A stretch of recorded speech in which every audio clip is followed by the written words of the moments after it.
আসসালামু আলাইকুম। কেমন আছেন সবাই? আশা করি ভালো আছেন। আমিও আলহামদুলিল্লাহ ভালো আছি।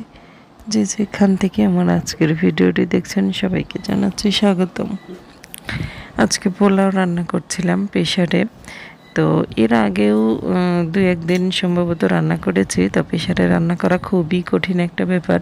কারণ পোলাও সবসময় ঝরঝরে হতে হয়, না হলে মজা লাগে না। বিশেষ করে মাংসের সাথে যখন খাওয়া হয়, ভাত হলেও কিন্তু ঝরঝরে দরকার।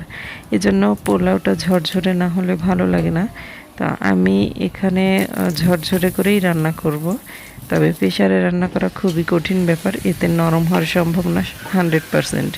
তো এখানে আমি শীষ দিয়ে রান্না করব। শীষ দিয়ে রান্না করতে গিয়ে এটাতে পানির পরিমাণ খুবই কম দিতে হয়। আমি যতটুকু চাউল ততটুকু পানি দিয়ে তার চেয়ে 1-2 পট একটু বেশি দিয়েছি। এর বেশি দেইনি, কারণ বেশি পানি হলে এটা নরম হয়ে যাবে।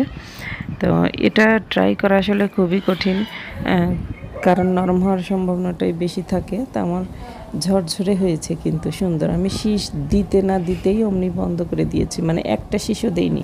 মানে শীষ দেওয়ার যখন ভাব এসেছে প্রেশারের মধ্যে, তখনই আমি বন্ধ করে দিয়েছি। মানে শীষটা দিয়ে দিলেই হয়তো বা নরম হয়ে যেত। তো তার আগে আমি বন্ধ করে দিয়ে 5 মিনিট পরে এটাকে একদম শীষটা বের করে দিয়ে পোলাওটা বের করে নিচ্ছি। দেখেন কত সুন্দর, মানে একদম ঝরঝরেও না, একদম নরমও না, একটা সুন্দর প্রসেসের পোলাও হয়েছে। তো আমরা এই মাংস দিয়ে এটাকে খাবো। গরু মাংসটা রান্না করেছি আর কি, একদম পাতলা ঝোল দিয়ে। আশা করি আজকের রান্নাটা খুবই মজা হবে, মজা করে খাবো সবাই। তো আলু দিয়ে গোশত রান্না করাটা এটা আমার একটা পেশার মতো বলা চলে। আমার কাছে খুবই ভালো লাগে গোশতকে আলু দিয়ে রান্না। তো এখন আমি এসেছি, আমার ছোট্ট একটা বিজনেস আছে যেখানে আমি কাপড় চোপড় নিয়ে কাজ করি বিভিন্ন ধরনের। আর যেহেতু প্রথম ভিডিও দিয়েছি, এরপরে আস্তে আস্তে আপনারা আরও অনেক কিছু দেখতে পাবেন, জানতে পারবেন আমার চ্যানেলটিতে। আমার ছোট্ট বিজনেসটার মধ্যে একটা প্রোডাক্ট হলো হাতের কাজের ড্রেস। তো এই ড্রেসটা আমি টাইডের কাপড়ের উপরে কাজটা করেছি। তো অল ওভার কাজ আছে, দেখতে অনেক ভালো লাগছে, তাই ভাবলাম আপনাদের সাথে শেয়ার করি। তবে আমার এই বিজনেসটাতে আমি কাপড় সেল করি, শুধু দেখানোর জন্যই নয়। আমি যতগুলো প্রোডাক্ট নিয়ে কাজ করি সবগুলোই আমার সেল করার জন্য।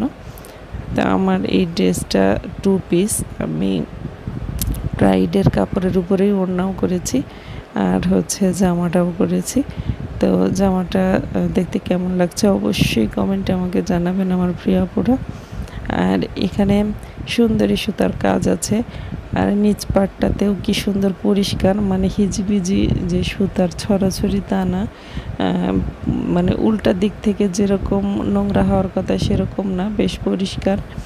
আমি এভাবেই কাজ করি, আর এটা আমার হাতে কাজ করা। আমি কর্মী দিয়েও কাজ করি, সাথে নিজেও দেখা যায় 2-1টা কাজ করে থাকি। আর এটা হচ্ছে উল্টা পিঠের কাজ। উল্টা পিঠে ঘাড়ের উপরে থাকবে একটা বড় ডিজাইন, একটু ঝাড়ের মতো করে ডিজাইন করেছি। আশা করি ভিডিওটি আপনাদের ভালো লেগেছে। আবার পরবর্তী ভিডিও নিয়ে আসবো আপনাদের সামনে। আল্লাহ হাফেজ।